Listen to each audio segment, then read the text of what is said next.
the breeder of horses, having gone to all the trouble of selecting your top mare and breeding it to your preferred stallion, waiting for 11.5 months for the foal to arrive, it's very important to realise that your first inspection of the feet should be at 10 days old. That's just about the time when the hoof has attained its first solid state. Prior to that, on day 1 and day 2, the foal still has the jelly cup on the edge of its hoof, which has been born with. On day 3, that jelly cup has started to exfoliate. By the end of day 3, the foal has had many drinks from mum. She's feeling very good, the foal, and it takes a little speedy gallop around mum and back to the udder.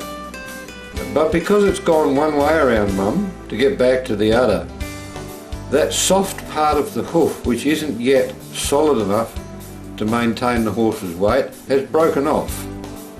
That's at the end of day 4.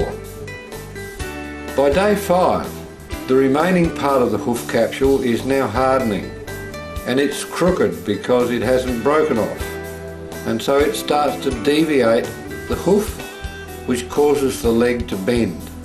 So by day 10, that part of the hoof which didn't break off on day 4 is now not going to break off.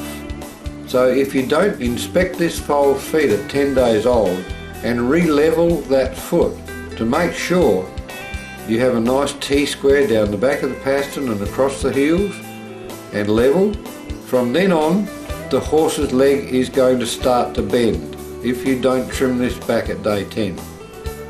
By the time the foal is a month old, if its feet have not been attended to, you will invariably notice that the heels have risen quite a lot.